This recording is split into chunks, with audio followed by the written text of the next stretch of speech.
outshot 34-16. You would think there's no way in hell the Montreal Canadiens would be able to beat the Ottawa Senators. It was 5-3 late in the third period with less than 4 minutes to play when Slaf and Carrier tied it up and Caufield won it in overtime. They come away with a 6-5 win, a huge 2 points as they return back to Montreal in a game the Montreal Canadiens should have never won. Let's talk some puck.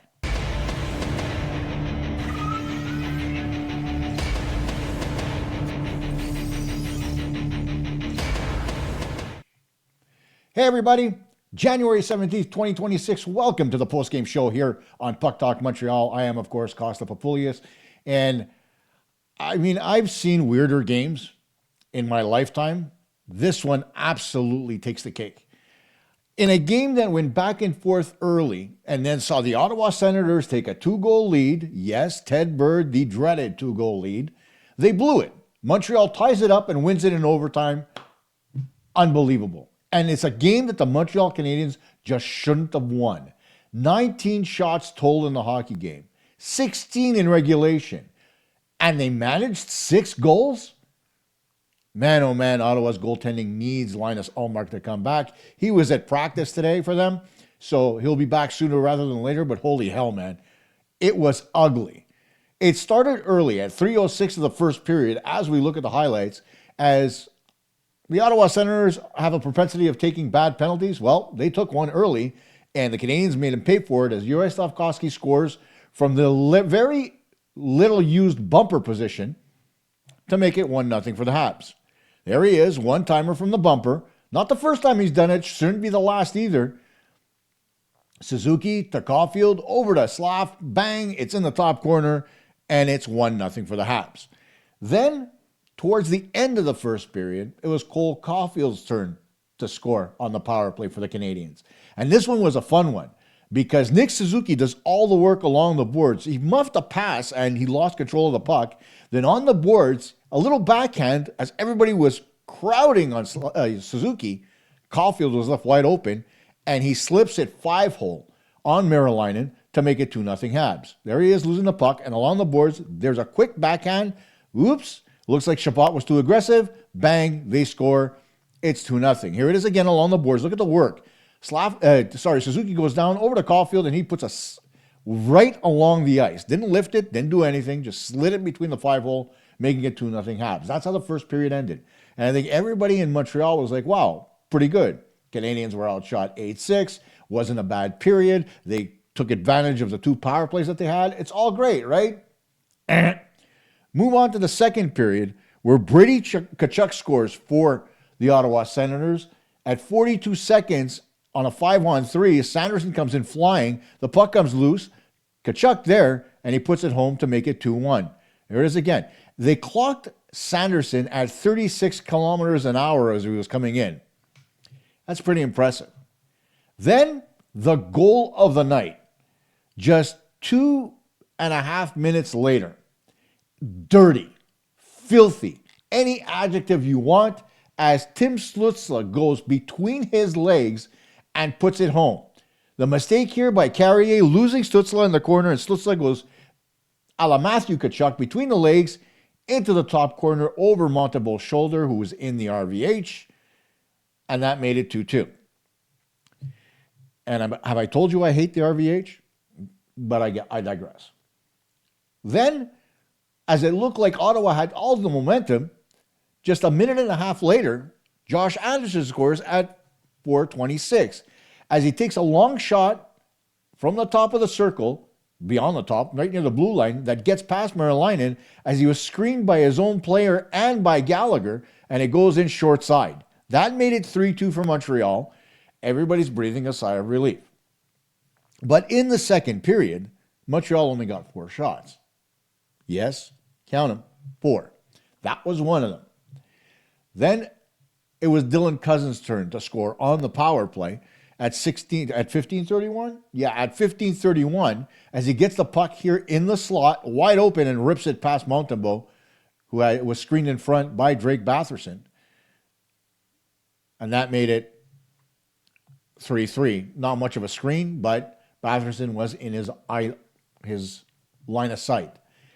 Then a controversial goal. As David Perron goes into the crease, Montembeault gets spun around. Perron gets credit for the goal, but I think that Montembeault actually puts it in with his own skate that he spins. There's Perron tied up with Dobson, and the puck goes in to make it 4-3 for the Senators. Montembeault makes a first save, but then as he gets turned, the puck goes in. Not much you can do there because there's so many people in the crease. It is what it is. Then we move on to the third period, where at 7:55, it was Jake Sanderson getting in on the scoring. On a 4-on-2, as the Senators come into the Montreal zone, back-checking there is Bolduc. Puck comes back to Sanderson. He rips it past Montembeault. A great shot. That made it 5-3. And I think everybody in Montreal was pretty much shutting off the TV, getting ready to go out, saying, the Canadiens are losing this one. Ottawa's not winning. Ottawa's winning. The Canadiens are done. Well, nope, that's not what happened. At 15:36, with an empty net, Juraj Slafkovsky scores right off a draw. As it goes back to the point, the shot from Hudson is deflected by Slafkovsky. A beautiful tip as the puck was going wide, and he puts it in, top cheese on the glove side on Marylainen to make it 5-4, and there's hope in Montreal. Ottawa calls a timeout, and I think this was essential as they're trying to get everybody settled down, right? This is after this goal. As Carrier scores just a minute 5 later on a great play by Demidov behind the net. Back his way in the Ottawa zone. Chopping at him with good shot.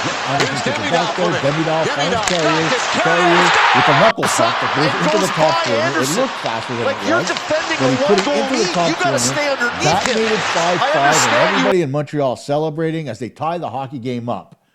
Ottawa calls their timeout, and Marty is on the bench, and you could see him animated, go, push the pace, whatever it was that he was mouthing. You could tell that he didn't want the Canadiens to sit back at all to try to play for the tie. He wanted them to push. That they did.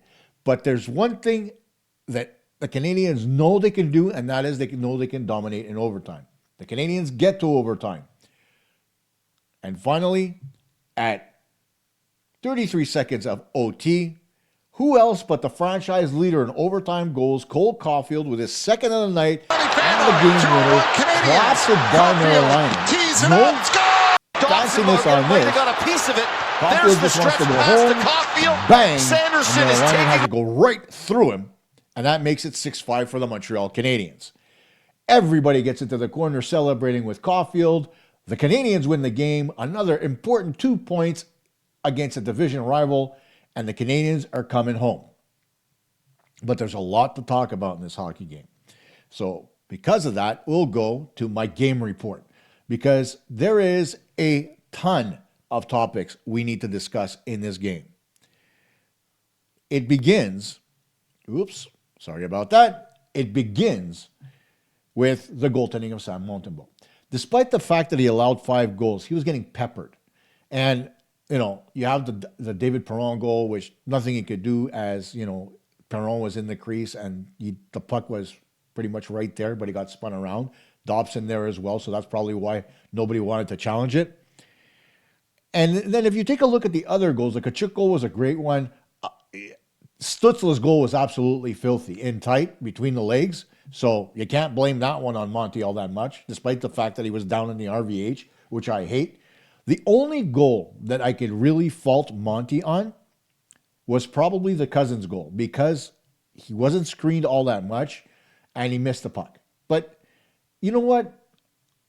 I'm going to forgive him, because at 5-3, if not for Montembeault with back-to-back saves on Shane Pinto late in the third period, it would have been 6-3. The game would have been over, and the Canadiens would have been like, bye-bye, okay, licking their wounds and going back to the Bell Center.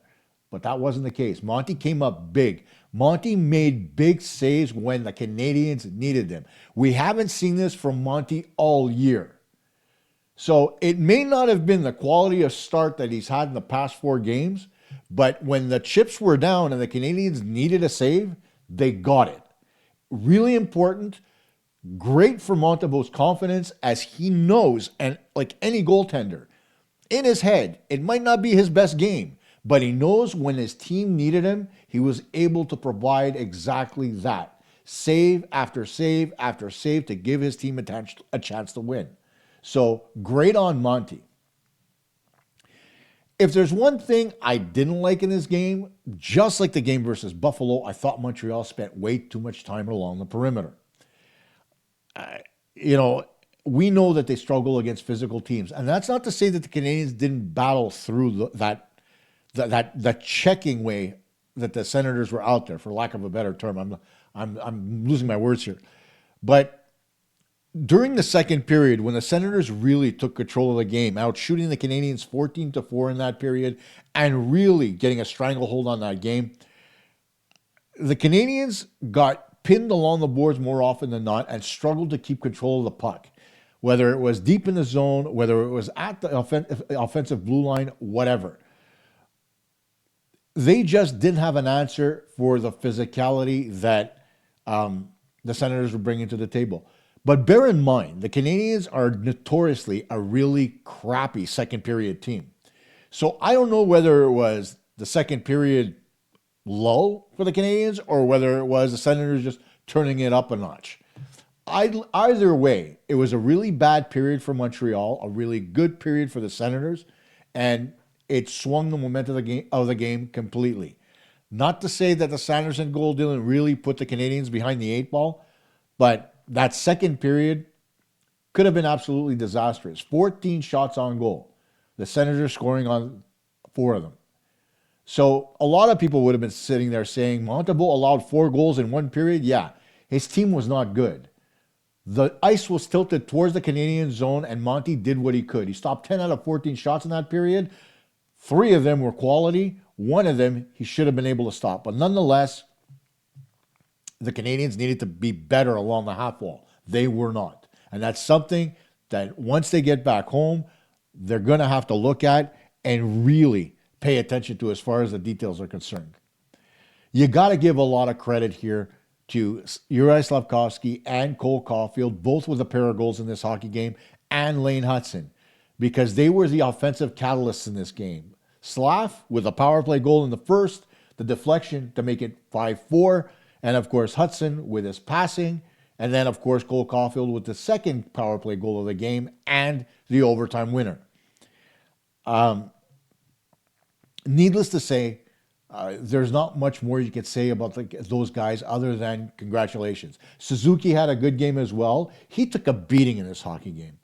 And it's going into the Olympic break. I mean, I would have liked to see Suzuki really stay home and rest up, because the Canadiens are going to need him down the stretch. As I mentioned in yesterday's live show, playoff hockey starts now. It's not in a month. It's not after the break. Right now. Okay, this next stretch over 3 weeks before the Olympic break begins the playoff stretch for Montreal. Granted, you've got the trade deadline coming up after the Olympics at the beginning of March, but either way, this is going to be the stretch of games that's going to be most difficult for Montreal. I don't think they've got another back-to-back. As I look at the schedule, they don't. So if there's one caveat going into this period for the Canadiens, is that they're not going to have any back-to-backs. They're going to be able to practice on Mondays and maybe get a practice in on Wednesday as well. There's not a lot of travel. You're looking at a game in Boston next Saturday, a game in Buffalo, and then a couple of games on the road in Minnesota and in Winnipeg. So it's going to be an interesting stretch for Montreal because they're going to be able to correct some things. Then again, you take a look at tonight's game, and I thought Jake Evans looked like he didn't miss a beat out there. He was involved. He was good on the penalty kill, despite the fact that the Senators did score a couple of power play goals. And he was good at the faceoff dot, as he normally is.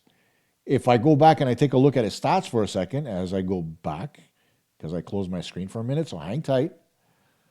Where are we here?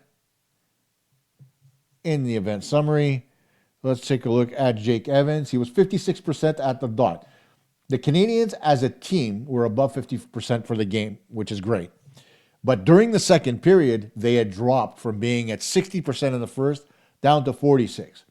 So they've got to find a better level of consistency throughout. The lack of face-off wins in the second period has a direct correlation to the fact that the Canadiens couldn't generate any offense and didn't have possession of the puck. If they would have had possession of the puck off the draw like they did in the first period, they may have been in a better space.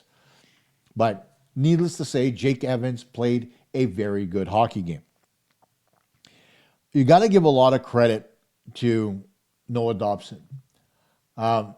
Despite the fact that Dobson wasn't really an offensive catalyst and he made the mistake of getting his shot blocked on the Jake Sanderson goal that made it 5-3, for the most part, he was really good in this hockey game. He did manage to get one assist on the Josh Anderson goal.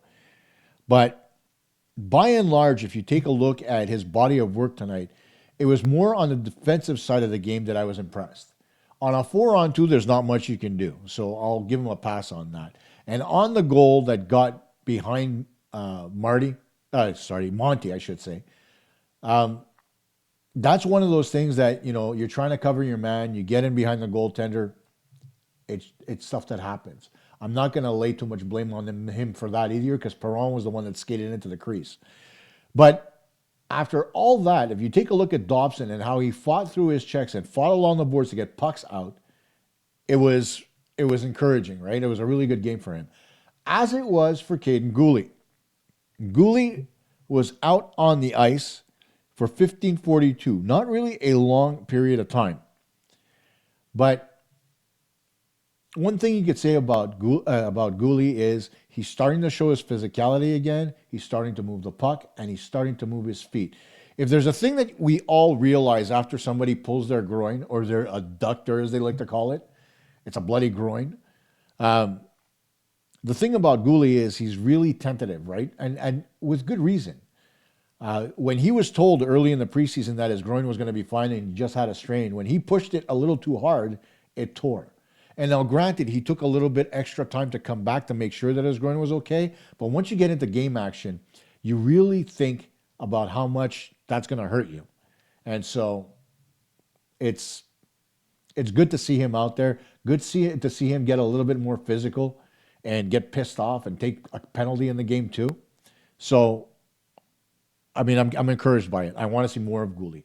Another guy I want to see more of, unfortunately he didn't get a lot of ice time in this game, was Xhekaj. Xhekaj had 7 minutes and 40 seconds of ice for the entire game. Now, I don't know whether it was because the Montreal Canadiens were behind or whether he did something that I didn't see. I didn't necessarily think that Xhekaj had a bad hockey game. I really don't. Right? But at the end of it all, what am I going to say? There's something that they noticed, and they kept him off the ice for long stretches of time. When he was out there, I thought he looked fine. But, who am I to judge? There are things that I don't see on camera that coaches see from the bench all the time. And so let's leave it at that. We'll see how that is moving forward. Maybe, just maybe, they put Jaden Struble in for the game on Tuesday that's coming up for the Canadiens versus the Minnesota Wild. Jakub Dobeš, of course, is the backup.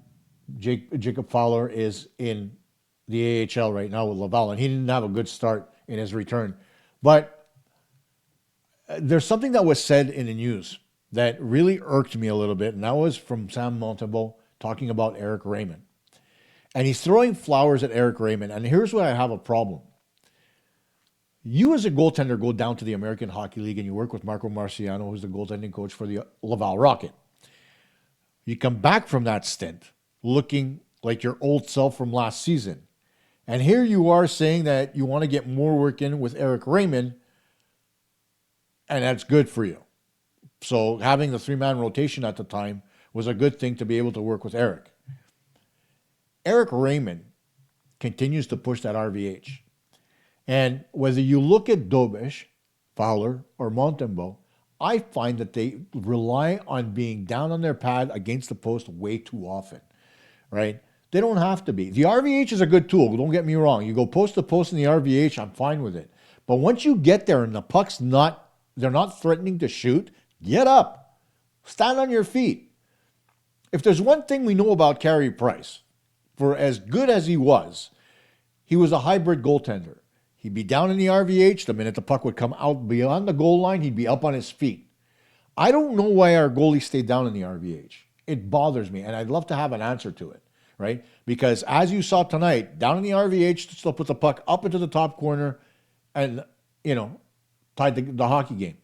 It was a great shot, don't get me wrong, but if you're standing up at that point, Stützle's got nothing to shoot at. Maybe he doesn't go between the legs. Maybe he tries to go to the backhand, at which point you slide across your crease to follow him. I don't know. But I'd like an explanation as to why they don't play a more hybrid style in goal. If it works, and we see it work with other goaltenders, we see how it worked with Jakub Dobeš last season, but now all of a sudden he's no longer that hybrid guy. He's more on his knees. I don't like it. And it's got to change here because you see the effectiveness. But, it is what it is when it comes to the goaltenders, right? The other thing, too, is we're starting to see a little bit more from the Canadiens' power play. That's not to say that it's perfect just yet, but they're starting to produce more goals on the power play, and that's encouraging. They had 2 versus Buffalo, another 2 tonight. That's a good sign for Montreal because over the past few games prior to that, they were having issues. And it's not for a lack of effort or a lack of puck movement for that matter. Shot selection is really something that you need to take into account when you're on the power play. You got to be able to open up shooting lanes. You got to be able to get those one-timers off, go cross-seam when you can. More often than not, you don't want to see a cross-seam pass, but very often when you change sides on the ice, it opens up more avenues to get pucks on goal. And we see that from Montreal. The problem is that they're not releasing their shots. As we saw tonight, the Canadiens got a one-timer from Slafkovsky from the bumper, which is something I've been calling for a few weeks now. He did it prior to the Canadiens' lull on the power play. Now he did it again, got the power play going. I mean, you want to see that. But again, we can't get shots through from the blue line. Even on the 5th goal that Lane Hutson shot wide, Slafkovsky was in front of the net and deflected the puck in. Now, I know it's not a power play, but it is the extra man because the Canadiens had the empty net. But here's my thought process on that goal and on the power play as a whole. If Hutson can do that on the Canadiens' power play and shoot towards the net and look for tips, maybe the Canadiens might get more of them.